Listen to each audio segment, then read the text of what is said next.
Hello everyone, welcome back to my YouTube channel Abhyas academy. तो आज से हम स्टार्ट करने वाले हैं अपना सेकंड चैप्टर पॉलिनोमियल्स, बहुपद।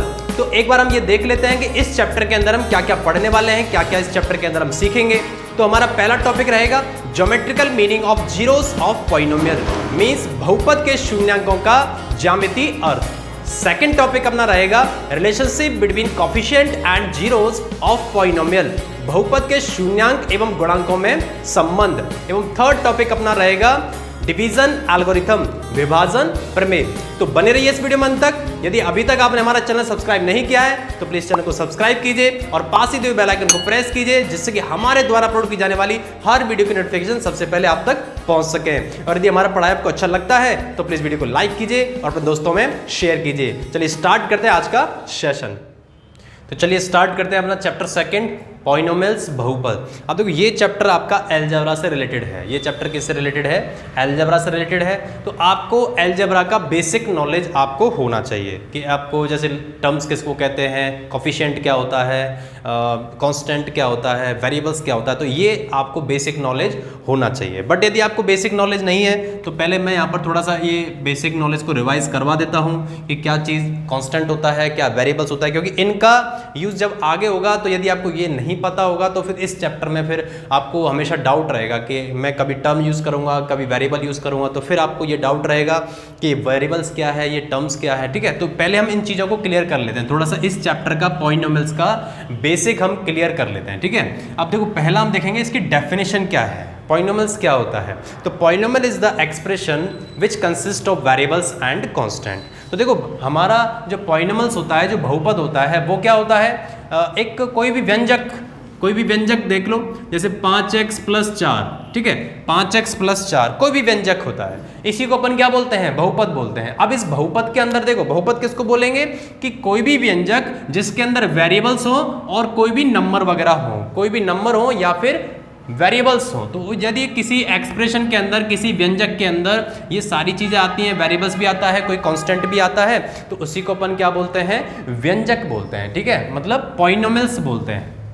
ठीक है, तो ये तो हो गया पॉलिनोमियल्स किसे कहते हैं। देन अपन देखेंगे कांस्टेंट क्या होता है। ठीक है, तो constant is the number that can not be changed. ठीक है, तो कांस्टेंट क्या होता है कि कोई भी नंबर, जैसे कि देखो इस वाले व्यंजक में हम देखें तो इस व्यंजक के अंदर जैसे कि यहाँ पर 4 लिखा हुआ है, यहाँ पर क्या लिखा हुआ है, 4 लिखा हुआ है, और यहाँ पर क्या लिखा हुआ है, 5 लिखा हुआ है। तो ये देखो 5 and 4 इस क्वेश्चन के अंदर आपके चेंज नहीं हो सकते। 5 तो 5 ही रहेगा, 4 भी 4 रहेगा, तो 5 और 4 आपके चेंज नहीं हो सकते। तो इन्हीं नंबर्स को हम क्या बोलते हैं, कांस्टेंट बोलते हैं। क्लियर। देन आता है वेरिएबल। तो variable is the quantity that can be change according to question. तो ठीक है, तो वेरिएबल्स क्या होता है कि वेरिएबल्स जैसे देखो यहाँ पर एक x लिखा हुआ है, यहाँ पर क्या लिखा हुआ है, x लिखा हुआ है। तो ये जो x है इसका वैल्यू आपको नहीं पता है कि x का मान 1 आएगा कि 2 आएगा या -3 आएगा, -5 आएगा, 0 आएगा, क्या आएगा, ये आपको नहीं पता है। तो x की जो वैल्यू है वो क्वेश्चन के अकॉर्डिंग, अब जिस टाइप का क्वेश्चन होगा उसके अकॉर्डिंग आपकी x की वैल्यू बन जाएगी। तो ये जो x है, ये जो अननोन वैल्यू है, इसी अननोन वैल्यूज को हम क्या बोलते हैं, वेरिएबल बोलते हैं। क्या बोलते हैं, वेरिएबल बोलते हैं। ठीक है, देन हम बात करेंगे टर्म्स की। तो टर्म्स क्या होता है, terms is either a constant और अ नंबर और अ वेरिएबल्स और a product of variables and constant. ठीक है, तो देखो टर्म्स क्या होता है, टर्म्स यहां पर देखिए, टर्म्स क्या होगा, या तो कोई नंबर हो सकता है या फिर कोई वेरिएबल हो सकता है, अचर संख्या हो सकती है, चर संख्या हो सकती है, या फिर इन दोनों का समूह हो सकता है। चर और अचर का क्या हो सकता है, समूह हो सकता है, प्रोडक्ट हो सकता है वेरिएबल एंड कांस्टेंट का। जैसे कि देखो यहां पर देख सकते हो, जैसे ये 5x + जो 4 लिखा हुआ है, यहां पर देखिए ये जो 4 लिखा हुआ है एक अचर पद है। ये कैसा पद है, एक अचर पद है, कांस्टेंट नंबर है। कैसा नंबर है, कांस्टेंट नंबर है। तो ये क्या हो गया, एक अचर पद है। बट यहां पर आप देख सकते हो x भी साथ में लिखा हुआ है, 5 भी साथ में लिखा हुआ है। तो यहां पर जो 5 और x का है वो एक कॉम्बिनेशन है, वो एक प्रोडक्ट मिलके लिखा हुआ है। 5 and x एक किसके साथ लिखा हुआ है, कॉम्बिनेशन के संग लिखा हुआ है, प्रोडक्ट के साथ लिखा हुआ है। तो ये क्या हो गया, ये भी एक कैसा हो जाएगा, चर पद हो जाएगा, वेरिएबल टर्म्स हो जाएगी। कैसी टर्म्स हो जाएगी? वेरिएबल टर्म्स हो जाएगी। अब जो टर्म होती है, टर्म को ये देखेंगे कि टर्म्स को सेपरेट किसके साथ किया जाता है, कौन से साइन के साथ हम टर्म्स को सेपरेट करते हैं। तो टर्म्स को सेपरेट करने के आपके दो साइन होते हैं, या तो पॉजिटिव साइन या फिर नेगेटिव साइन। अब जैसे कि देखो यहां पर देखो, ये जो प्लस का साइन आपको दिखाई दे रहा है, ये जो प्लस के साइन ने क्या किया, 5x को अलग कर दिया, 4 को अलग कर दिया। तो यहां से हम इस एक्सप्रेशन के अंदर टर्म्स कैसे फाइंड करेंगे कि प्लस के इधर काउंट कर लीजिए 1 टर्म्स और प्लस के इधर देख लीजिए, तो ये कितने टर्म्स हो गए, इसके अंदर कितने टर्म्स हो जाएंगे, 2 टर्म्स हो जाएंगे, क्योंकि यहां पर प्लस ने अलग अलग सेपरेट कर दिया, 4 को अलग सेपरेट कर दिया, 5x को अलग सेपरेट कर दिया। जैसे कि हम एक एक्सप्रेशन और लिखते हैं, जैसे यहां पर लिखा मैंने 2x + 5 + 9y। क्लियर? अब इसके अंदर देखिए, जैसे प्लस की जगह मैं माइनस कर देता हूं। अब यहां पर देखिए, अब हम फाइंड करेंगे इसके अंदर कितनी टर्म्स हैं। तो अब देखो यहां पर देखो, एक प्लस आया है और एक ये माइनस आया है। तो अभी जो प्लस और माइनस क्या कर रहे हैं, टर्म्स को सेपरेट कर रहे हैं। टर्म्स को कैसे सेपरेट करेंगे, देखिए ये जो 2x प्लस के इधर देखिए, प्लस के इधर 2x लिखा हुआ है, मतलब 1 टर्म हो गया। ठीक है, देन ये सेंटर में जो लिखा हुआ है, ये कितना टर्म्स हो गया, सेकंड टर्म हो गया। देन ये लास्ट में जो लिखा हुआ है 9y, ये कैसा टर्म हो गया, थर्ड टर्म हो गया। तो इस एक्सप्रेशन के अंदर कितनी टर्म्स हैं, 3 टर्म्स हैं। कितनी टर्म्स हैं, 3 टर्म्स हैं। अब देखो यहां पर क्या बोला गया, टर्म्स के अकॉर्डिंग हम पॉलिनोमियल्स को क्लासिफाई करते हैं, कि टर्म्स के अकॉर्डिंग पॉलिनोमियल्स को कैसे कैसे क्लासिफाई करेंगे। देखिए अब यदि मान के चलिए किसी भी एक्सप्रेशन के अंदर आपके टर्म 1 टर्म होता है, कितना टर्म होता है, 1 टर्म होता है। अब देखो 1 टर्म कैसे होगा, जैसे मैंने लिख दिया यहाँ पे 2y, ठीक है, सिंपल सा सिर्फ 2y लिखा हुआ है। या फिर देखो 4 देख लीजिए, ये जो मैंने एग्जांपल लिखे हुए हैं, देखो यहाँ पर देखिए 2y कितना टर्म्स है, सिर्फ 1 टर्म है। ठीक है, कितना टर्म है, 1 टर्म है। तो 1 टर्म जब लिखा हुआ है तो उसको क्या बोलते हैं, मोनोमियल बोलते हैं। क्या बोलेंगे, मोनोमियल बोलेंगे, एक पदी बोलेंगे। क्या बोलेंगे, एक पदी, एक पदी मोनोमियल बोलेंगे। क्या बोलेंगे, मोनोमियल। किसको बोलेंगे, यदि किसी पॉलिनोमियल के अंदर, किसी एक्सप्रेशन के अंदर एक पद होता है, कितना पद होता है, 1 टर्म होता है, तो उसको हम क्या बोलेंगे, मोनोमियल बोलेंगे। ये भी आपका मोनोमियल है, 4 भी एक सिंगल टर्म है, तो 4 भी क्या है, आपका एक मोनोमियल है। ठीक है, देन सेकंड, यदि आपका किसी एक्सप्रेशन के अंदर 2 टर्म्स हो जाएं, जैसे कि यहां पर आप देख सकते हो 5x + 4, कितनी टर्म्स थी इसके अंदर, 2 टर्म्स थी। यहां भी देखो यही लिखा हुआ 5x + 4, कितनी टर्म्स है इसके अंदर, 2 टर्म्स हैं। तो यदि 2 टर्म्स हो जाएं तो उसको हम क्या बोलते हैं, बाइनोमियल बोलते हैं। क्या बोलेंगे, बाइनोमियल, द्विपदी, द्विपदी, बाइनोमियल बोलेंगे। तो अब इस एक्सप्रेशन को हम क्या बोलेंगे, बाइनोमियल, द्विपदी। अब यदि किसी एक्सप्रेशन के अंदर 3 टर्म्स हो जाएं, क्या हो जाएं, 3 टर्म्स हो जाएं, जैसे कि इस वाले एक्सप्रेशन के अंदर लिखा हुआ है, देखो 2x, 5 एंड 9y, तो कितने टर्म्स हैं इसके अंदर, 3 टर्म्स हैं। अब 3 टर्म्स वाले को हम क्या बोलते हैं, ट्राइनोमियल बोलेंगे। क्या बोलेंगे, ट्राइनोमियल, त्रिपदी। क्या बोलेंगे, ट्राइनोमियल, त्रिपदी। ठीक है, देन यदि आपके 4 टर्म्स हो जाएं, किसी में कितने टर्म्स हो जाएं, 4 टर्म्स हो जाएं, जैसे कि मान के चलो यहाँ पर एक एग्जांपल और लिख लेते हैं 4 टर्म्स का, 2x + y - 9z + 7। ठीक है, अब इसके अंदर देखिए कितने टर्म्स हैं, यहाँ पर टर्म्स काउंट करते हैं, 2x 1 term, y second term, 9z third term and 7 4 terms. देखो यहाँ प्लस माइनस प्लस आया हुआ है, तो इन्होंने टर्म्स को क्या कर दिया, सेपरेट कर दिया। ठीक है, तो 2x 1, y second and 9z third and 7 fourth term. तो कितनी टर्म्स हो गई इसके अंदर, 4 टर्म हो गई। अब किसी के अंदर 4 टर्म्स होती है तो उसको बोला जाता है क्वाड्रीनोमियल। क्वाड्रीनोमियल क्या बोला जाएगा, क्वाड्रीनोमियल बोला जाएगा, चतुर्पदी बोला जाएगा। कितना पदी बोला जाएगा, चतुर्पदी। एक पदी, द्विपदी, त्रिपदी, चतुर्पदी। ठीक है, क्या बोलेंगे इसको, चतुर्पदी बोलेंगे हिंदी में, एंड इंग्लिश में क्या बोलेंगे, क्वाड्रीनोमियल बोलेंगे। ठीक है, अब सपोज करिए यदि 4 से ज्यादा हो तब क्या होगा। अब देखो यदि मान के चलिए इसमें मैंने एक और जोड़ दिया, यहां पर मैंने m और लिख दिया, जैसे कि 7m लिख दिया मैंने अब यहां पर, तो अब इसके अंदर कितने टर्म्स हो गए, 5 टर्म्स हो गए। देखो 1 2 3 4 5, कितने टर्म्स हो गए इसके अंदर, 5 टर्म्स हो गए। अब यदि आपका मोर देन 5 टर्म्स होता है, कितना, मोर देन 5 टर्म्स होता है। अब मोर देन 5 टर्म्स होता है तो उसको बोला जाएगा पॉलिनोमियल बहुपदी। क्या बोला जाएगा? पॉलिनोमियल्स बोला जाएगा।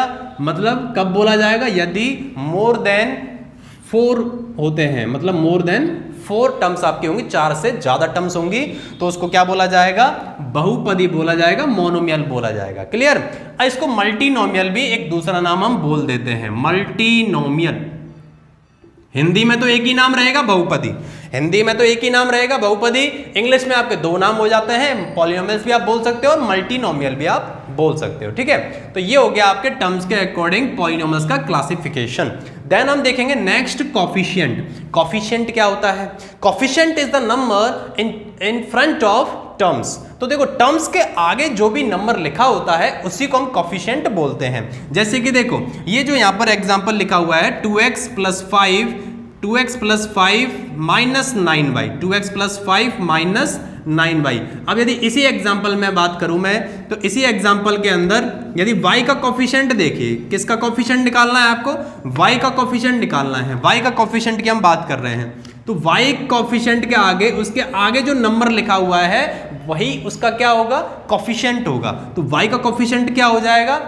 -9 हो जाएगा, साइन भी उसके साथ में रहेगा, -9 किसका कोफिशिएंट हो जाएगा? y का कोफिशिएंट। चलिए x का कोफिशिएंट की हम बात करेंगे, तो देखो x का कोफिशिएंट क्या हो जाएगा? जो उसके आगे लिखा हुआ है, तो x के आगे क्या लिखा हुआ है? 2 लिखा हुआ है, तो x का कोफिशिएंट क्या हो जाएगा? 2 हो जाएगा। तो ये होता है आपका कोफिशिएंट। देन आपका होगा डिग्री। तो डिग्री क्या होगा? Degree is the highest power of variables in the terms of polynomials. मतलब डिग्री क्या होगा कि जो हाईएस्ट पावर होती है, हाईएस्ट पावर किसकी? वेरिएबल की हाईएस्ट पावर होती है, तो वेरिएबल्स के ऊपर पावर लगी होगी, तो वेरिएबल्स पे जो हाईएस्ट पावर होगी, जो उच्चतम घात होगी, वही उस व्यंजक की क्या होती है? डिग्री होती है। जैसे मैंने यहाँ पे लिखा 5x² + 4, 5x² + 4। तो अब यहां पर देखिए 5x² + 4 के अंदर x की जो पावर है, x की पावर कितनी है? 2 है। तो इस व्यंजक की जो डिग्री होगी वो क्या हो जाएगी? 2 हो जाएगी। डिग्री क्या हो जाएगी?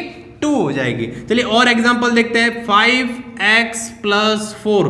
अब इस वाले व्यंजक के अंदर देखिए x का जो पावर है, x की पावर कितनी है? देखो यहाँ पर x का पावर कुछ भी नहीं लगा हुआ है, तो उसका मतलब होता है 1। जैसे यहाँ पर x का पावर कुछ भी नहीं था, जैसे 7y लिख दिया। अब y के ऊपर पावर आपको नहीं दिखाई दे रहा, इसका मतलब y की पावर क्या है? यहाँ पर 1 है। ठीक है, तो y की पावर क्या है? 1 है। तो ऐसे व्यंजक में जो डिग्री होती है, तो डिग्री क्या हो जाएगी? 1 हो जाएगी। डिग्री कितनी हो जाएगी? 1। यहाँ भी x की पावर कितनी थी? 1। तो यहाँ भी डिग्री क्या हो जाएगी?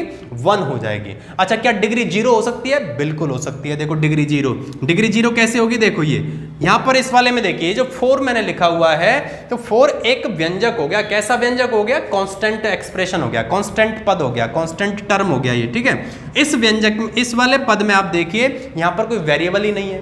वेरिएबल नहीं है मतलब वेरिएबल की कोई घात भी नहीं होगी। ठीक है, वेरिएबल की कोई घात भी नहीं होगी, तो वेरिएबल की घात कितनी हो जाएगी? फिर 0 हो जाएगी, क्योंकि x की पावर 0 की वैल्यू क्या होती है? 1। x की पावर 0 की वैल्यू क्या होती है? 1। इसलिए यहाँ पर जो डिग्री होगी, यदि हम इसकी डिग्री निकालेंगे तो डिग्री क्या हो जाएगी? 0। इस वाले केस में क्या हो जाएगी? डिग्री 0। आपको क्या देखना है? देखो डिग्री फाइंड करने में क्या देखना है? आपको वेरिएबल्स के हाईएस्ट पावर आपको देखनी है, कि जो वेरिएबल की हाईएस्ट पावर है वही क्या होती है? हमारी डिग्री होती है। अब देखो डिग्री के अकॉर्डिंग भी पॉलिनोमियल्स को क्लासिफाई किया गया है। जैसे टर्म्स के अकॉर्डिंग हम क्लासिफाई कर रहे थे, मोनोमियल, बाइनोमियल, ट्राइनोमियल, इस टाइप से हम क्लासिफाई कर रहे थे। ऐसे ही डिग्री के अकॉर्डिंग पॉलिनोमियल्स को क्लासिफाई किया गया है। कैसे कैसे क्लासिफाई किया गया है? अब देखो यदि डिग्री 0 होगा, अब यहां से अपन देखते चलेंगे। देखो डिग्री क्या होगा यदि 0 होता है? डिग्री क्या होता है? 0 होता है। यदि आपका डिग्री 0 होगा तो उसको बोला जाएगा 0 पॉलिनोमियल। क्या बोला जाएगा? 0 पॉलिनोमियल बोला जाएगा। यदि आपका डिग्री 1 होगा, डिग्री क्या होगा? 1 होगा। जैसे इस वाले केस में आप देख रहे थे, यहां पर डिग्री क्या था? 1 था, हाईएस्ट पावर 1 थी, तो डिग्री भी क्या था? 1 था। तो डिग्री यदि 1 होगा तो उसको बोला जाएगा लीनियर पॉलिनोमियल। क्या बोला जाएगा? लीनियर पॉलिनोमियल बोला जाएगा। क्या बोला जाएगा? Linear polynomial. यदि आपका डिग्री 2 होता है, डिग्री क्या होगा? 2 डिग्री होगा। जैसे यहां पर आप देख रहे थे डिग्री क्या होगा? 2 होगा। तो यदि आपका डिग्री 2 होता है तो उसको बोला जाता है क्वाड्रेटिक पॉलिनोमियल। क्या बोला जाएगा? क्वाड्रेटिक पॉलिनोमियल, द्विघात बहुपद। क्या बोला जाएगा? Quadratic polynomial. यदि 2 में रहता है तो उसको क्या बोला जाएगा? द्विघात बहुपद, क्वाड्रेटिक पॉलिनोमियल। यदि आपका डिग्री 3 होता है, डिग्री क्या होगा? 3 यदि डिग्री होगा तो उसको बोला जाएगा क्यूबिक पॉलिनोमियल। ठीक है, क्या बोला जाएगा? क्यूबिक पॉलिनोमियल बोला जाएगा। क्या बोला जाएगा? यदि डिग्री 3 होगा तो क्यूबिक पॉलिनोमियल बोला जाएगा। तो यहां पर ऐसी टाइप से डिग्री के अकॉर्डिंग, किसके अकॉर्डिंग? डिग्री के अकॉर्डिंग यहां पर किसका क्लासिफाई किया गया है? पॉलिनोमियल्स का क्लासिफाई किया गया है। यदि डिग्री आपका 0 होगा तो जीरो पॉलिनोमियल, डिग्री आपका 1 होगा तो लीनियर पॉलिनोमियल, डिग्री 2 होगा तो क्वाड्रेटिक पॉलिनोमियल एंड डिग्री 3 होगा तो क्यूबिक पॉलिनोमियल बोला जाएगा। चलिए नेक्स्ट देखते हैं जीरोस। जीरोस क्या होता है? तो देखो, zeros is the value that cause the polynomials becomes zero. मतलब जीरोस क्या होता है? किसी भी वेरिएबल की ऐसी वैल्यू होती है कि वो बहुपद का मान क्या कर दे? जीरो कर दे, बहुपद का पूरा मान जीरो बना दे। जैसे यहां पर कुछ एग्जांपल लेते हैं, जैसे कि मैं यहां पर एग्जांपल ले लिया 2x + 4। ठीक है, ये एक बहुपद है, 2x + 4 एक बहुपद है। इसमें x का क्या मान रखें कि ये जीरो बन जाए?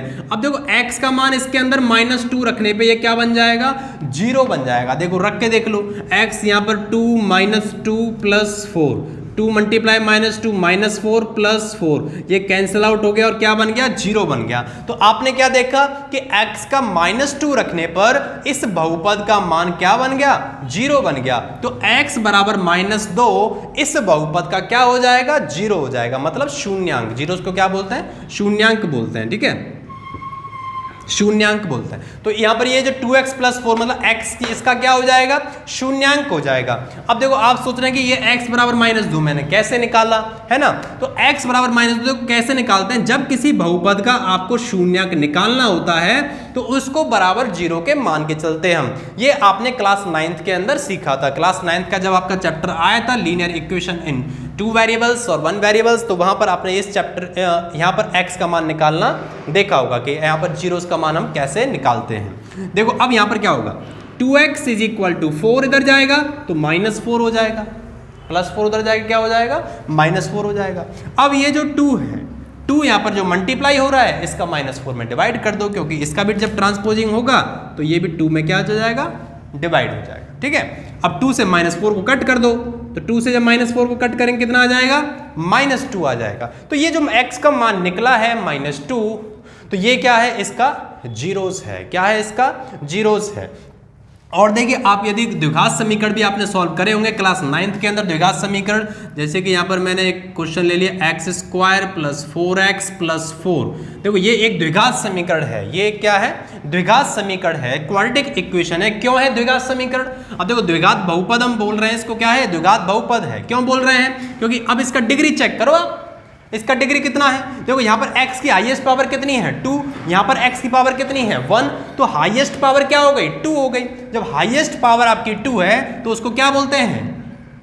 क्वाड्रेटिक पॉलिनोमियल बोलते हैं। जब x की हाईएस्ट पावर 2 है, x की पावर क्या हो गई? हाईएस्ट 2 हो गई, तो उसको क्या बोलेंगे? बहुपद, क्वाड्रेटिक पॉलिनोमियल बोलेंगे, क्वाड्रेटिक बहुपद बोलेंगे। ठीक है, द्विघात तो बहुपद हो गया ये। अब इसके फैक्टर करते हैं। ये भी आपने क्लास 9th के अंदर सीखा था फैक्टराइजेशन मेथड से।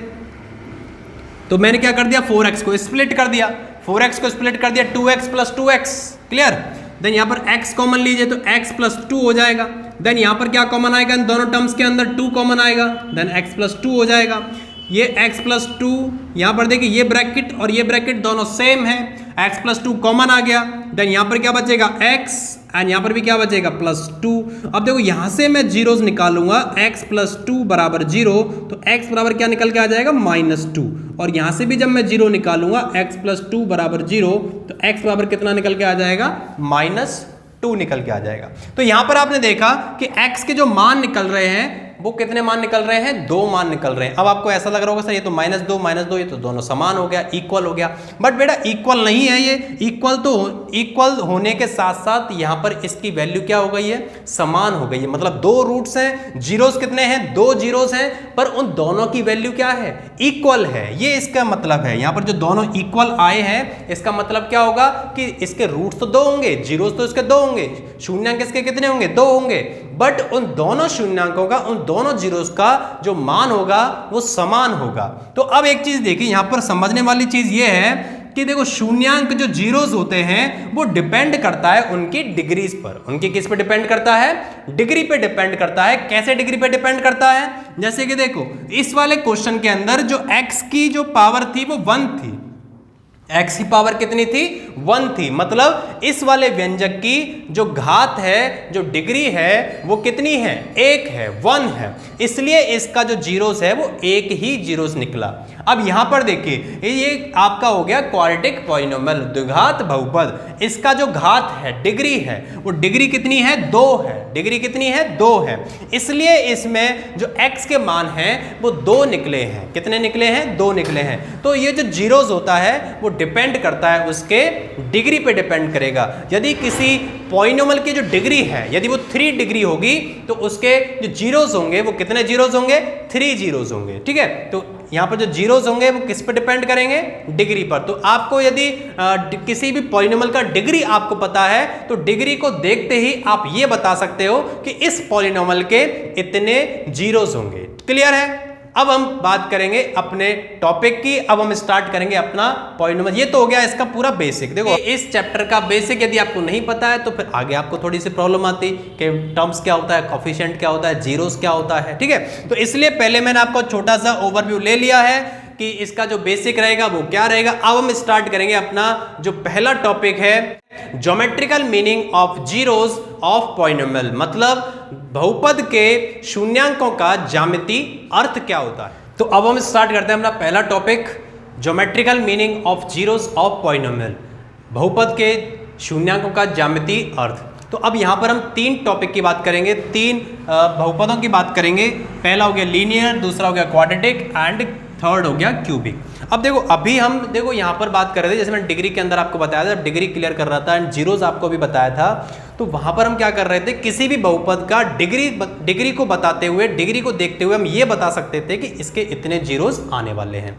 जैसे कि किसी का डिग्री 2 है तो उसका बता दोगे कि इसके जीरोस 2 होंगे। किसी का डिग्री 3 है तो उसके जीरोस 3 होंगे। किसी का डिग्री 4 है तो उसका जीरोस भी 4 होंगे। अब यहां पर हम क्या करेंगे, यहां पर हम ग्राफ को देखते हुए ये बताएंगे कि इसके जीरोस कितने आने वाले हैं। ठीक है, तो जो लीनियर का जो ग्राफ होता है वो हमेशा स्ट्रेट लाइन में होता है। कैसा होता है? स्ट्रेट लाइन में होता है। जैसे कि ये x एक्सिस, ये y, ये माइनस x एक्सिस, ये y एक्सिस और ये y माइनस। अब जैसे लीनियर का यदि मैं ग्राफ बनाऊं, ऐसे करके आपका लीनियर का स्ट्रेट ग्राफ बन गया। तो हमें ये देखना है कि ये x एक्सिस को कितने पॉइंट पर कट कर रहा है। ठीक है, हमें क्या देखना है ग्राफ के अंदर, ये देखना है कि ये x एक्सिस को कितने पॉइंट पर कट कर रहा है। तो ये x एक्सिस को कितने पॉइंट पे कट कर रहा है? 1 पॉइंट पे कट कर रहा है। तो यहां से हम बता सकते हैं कि इसके जो जीरोस होंगे वो कितना जीरोस होगा? 1 जीरोस होगा। कितना जीरोस होगा? 1 जीरोस होगा। ठीक है, तो ये हो गया लीनियर। मतलब लीनियर बहुपद के अंदर हमने ग्राफ को देखते हुए ये बता दिया कि इसके जीरोस कितने होने वाले हैं? 1 जीरोस होगा। ग्राफ में क्या देखेंगे हम? ये देखेंगे ग्राफ के अंदर कि ये x एक्सिस को कितने पॉइंट पे कट कर रहा है। ठीक है, अब हम देखेंगे क्वाड्रेटिक का ग्राफ। तो क्वाड्रेटिक का जो ग्राफ होता है वो पैराबोला शेप में होता है, मतलब यू शेप का होता है। इस टाइप, या तो यू ऊपर की साइड रहेगा या फिर यू नीचे की साइड रहेगा। अब ये u ऊपर की साइड और नीचे की साइड कब रहता है? तो देखो जो क्वाड्रेटिक इक्वेशन है उसका जो स्टैंडर्ड फॉर्म है वो इस तरीके का होता है, ax² plus bx plus c। ठीक है, अब यदि यहाँ पर a ग्रेटर देन 0 है, यदि जो a का मान है वो 0 से बड़ा है, तो जो 0 से बड़ा होगा तो जो पैराबोला का जो फेस है वो ऊपर की तरफ बनेगा। ठीक है, यदि a का मान लेस देन 0 हो जाए तो पैराबोला का जो फेस है वो नीचे की साइड बनेगा। मतलब जैसे कि ऊपर की साइड बना हुआ है तो a का मतलब a का जो मान है वो 0 से बड़ा है और नीचे की तरफ फेस करके वो बना हुआ है, तो इसका मतलब a की जो वैल्यू है वो 0 से छोटी है। तो ये तो हमने पता लगा लिया कि जो पैराबोला का जो फेस है वो ऊपर की तरफ कब बनेगा और नीचे की तरफ कब बनेगा। ठीक है, अब हम देखेंगे कि ग्राफ को देखते हुए क्या हम ये बता सकते हैं कि इसके जीरोस कितने आने वाले हैं। तो देखो जो क्वाड्रेटिक बहुपद होता है उसके 3 तरीके से ग्राफ बनते हैं। 3 तरीके से ग्राफ बनते हैं। कैसे कैसे ग्राफ बनेंगे देखो, एक तो इस तरीके से बन सकता है, एक इस तरीके से बन सकता है और एक इस तरीके से ग्राफ बन सकता है। यहां पर मैंने जो तीनों केस लिए हुए हैं वो a ग्रेटर देन 0 वाले के केस लिए हुए हैं। आप a लेस देन 0 वाले केस भी ले सकते हो, इसमें कोई ज़्यादा बड़ी बात नहीं है। मैं इस केस को लेते हुए चल रहा हूं कि a की वैल्यू मैं 0 से बड़ी मानते हुए चल रहा हूं, तो हमें तो कॉन्सेप्ट समझना है बस। अब देखो यहां पर ये x एक्सिस को कितने पॉइंट पे कट कर रहा है, 2 पॉइंट पे कट कर रहा है। कितने पॉइंट पे कट कर रहा है, 2 पॉइंट पे कट कर रहा है। तो यहां से जीरोस कितने हो जाएंगे, 2 जीरो। अरे ग्राफ को देखिए कि ग्राफ कितने पॉइंट पे कट कर रहा है, वहां से आप बता दो कि भैया 2 जीरोस होंगे, 2 पॉइंट पे कट कर रहा है। यहाँ पे ग्राफ देखो 1 पॉइंट पे ग्राफ कट कर रहा है, सिर्फ टच करके उसको निकल गया है। तो यहाँ पर ग्राफ 1 पॉइंट पे टच कर रहा है, तो 1 पॉइंट पे टच कर रहा है, इसका मतलब उसके जीरोस कितने होंगे। अब देखो यहाँ पर क्वार्टिक है, तो अभी मैंने डिग्री के अंदर बताया था, शून्यांक के अंदर बताया था कि जो जितनी डिग्री होती है उतने ही क्या होते हैं, जीरोस होते हैं। तो अब इस वाले केस में क्या होगा, देखो इस वाले केस में अब आपको ये लग रहा होगा कि सर ये तो 1 पॉइंट पे टच कर रहा है तो 1 जीरोस होना चाहिए, बिल्कुल 1 ही जीरोस होगा। बट अब यहाँ पर क्वार्टिक का वो वाला फॉर्मूला भी हमें अप्लाई करना पड़ेगा कि यदि डिग्री 2 है तो जीरोस भी कितने होंगे, 2 होंगे। बट अब मैंने वहां पर यह भी तो बताया था कि वो दोनों इक्वल भी हो सकते हैं। तो दोनों जब इक्वल होंगे तो आपको दिखाई तो एक ही पॉइंट देगा, दिखाई तो देखो यहां पर एक ही पॉइंट दे रहा है, पर वो दोनों जीरोस यहां पर क्या हो गए हैं, इक्वल हो गए हैं। दोनों जीरोस आपके क्या हो गए, इक्वल हो गए हैं। तो यहां भी 2 जीरोस हैं बट वो कैसे हैं, इक्वल जीरोस हैं। ठीक है, तो यहां पर 1 पॉइंट पे कट करा है, पैराबोला कितने पॉइंट पे कट करा, 1 पॉइंट पे कट करा है, तो मतलब यहां पर 2 जीरोस दोनों इक्वल हैं। ठीक है, तो होगा तो वो एक ही मान ही, उसकी जो x की वैल्यू होगी, जो वेरिएबल की वैल्यू होगी वो तो एक ही वैल्यू होगी। ठीक है, चलिए अब इस वाले ग्राफ को देखते हैं। क्या ये जो ग्राफ बना हुआ है, क्या ये क्वाड्रेटिक पॉलिनोमियल का ग्राफ है, देख के बताइए। ये तो x एक्सिस को कट भी नहीं कर रहा है, तो क्या ये ग्राफ होगा, बिल्कुल ये ग्राफ होगा, ये क्वाड्रेटिक पॉलिनोमियल का ग्राफ है। अब कैसे है देखो, यहां पर देखो आपका चैप्टर नंबर 4 आएगा तो मैं यहां पर पूरा डिटेल में बताऊंगा कि कैसा होगा। अब देखो पहले तो हम जीरोस की बात कर लेते हैं। क्या इसके जीरोस होंगे, तो देखो नहीं होंगे, इसके जीरोस बिल्कुल भी नहीं होंगे। क्यों नहीं होंगे, क्योंकि ये x एक्सिस को कट नहीं कर रहा है। अभी मैंने बताया कि x एक्सिस को देखना है कि x एक्सिस को जो ग्राफ जितने पॉइंट पे कट करेगा उतने ही उसके क्या होंगे, जीरोस होंगे। ठीक है, अब ये वाला जो ग्राफ है ये x एक्सिस को कट नहीं कर रहा है, तो x एक्सिस को कट नहीं कर रहा है तो इसके जीरोस नहीं होंगे। ठीक है, अब आपके माइंड में ये थोड़ा सा डाउट आ रहा होगा कि ये जब क्वाड्रेटिक का ग्राफ है तो इसके जीरोस तो 2 होने चाहिए, है कि नहीं है। अब आपको थोड़ा डाउट आ रहा होगा कि भाई यदि क्वाड्रेटिक का है तो इसके जीरोस 2 तो होने चाहिए। अब देखो बिल्कुल मैं ये कहूंगा कि इसके 2 जीरोस हैं, इसके 2 जीरोस हैं, बट वो दोनों जीरोस क्या है, इमेजिनरी हैं। दोनों जीरोस कैसे हैं, इमेजिनरी हैं, काल्पनिक हैं। दोनों जीरोस कैसे हैं, काल्पनिक। अब आपको ये हो रहा होगा कि भैया काल्पनिक क्या है। अब तो देखो इसलिए मैं पहले ही कह रहा हूं कि ये चैप्टर आपका चैप्टर नंबर 4 जब आएगा क्वाड्रेटिक इक्वेशन, ठीक है, क्वाड्रेटिक इक्वेशन आएगा तब इसको मैं पूरा और क्लियर कर दूंगा कि ये काल्पनिक क्यों है। अब देखो कोई भी चीज जब काल्पनिक होती है तो वो चीज काल्पनिक है तो उसको मान ही नहीं रहे, वास्तविक वो है ही नहीं, रियल वो है ही नहीं, तो इसलिए हम यहाँ पर कह रहे हैं कि इसका कोई जीरोस नहीं होगा, वो इमेजिनरी जीरोस हैं। जो मैं यहाँ पर बात कर रहा हूं 2 जीरोस की, वो 2 जीरोस कैसे हैं, काल्पनिक हैं, इमेजिनरी हैं, रियल जीरोस नहीं है। इसलिए यहां पर बोला गया है कि ये जो ग्राफ नहीं काट रहा है तो इसलिए यहां पर जीरोस नहीं होंगे। क्लियर है कॉन्सेप्ट, दोबारा से समझ लो कि ये ग्राफ आपका x एक्सिस को कट नहीं कर रहा है इसलिए इसके जीरोस नहीं होंगे। अब यदि आप ये सोच रहे हो कि ये क्वाड्रेटिक है तो अब देखो यहाँ पर क्वाड्रेटिक के 2 जीरोस होने चाहिए, बिल्कुल होंगे दोनों जीरोस, बट वो दोनों जीरोस कैसे होंगे, काल्पनिक होंगे। ये काल्पनिक होने के चक्कर में इसने, इस ग्राफ ने इस x एक्सिस को नहीं कट किया है, और नहीं कट किया मतलब वो दोनों जीरोस कैसे हैं, रियल नहीं है, काल्पनिक है, इमेजिनरी है। ठीक है, चलिए अब हम देखेंगे क्यूबिक। तो देखो क्यूबिक का जो ग्राफ होगा वो क्यूबिक ऐसे 3 पॉइंट पे कट करता हुआ निकल जाएगा। क्यूबिक मतलब 3 जीरोस, कितने जीरोस होंगे, 3 जीरोस।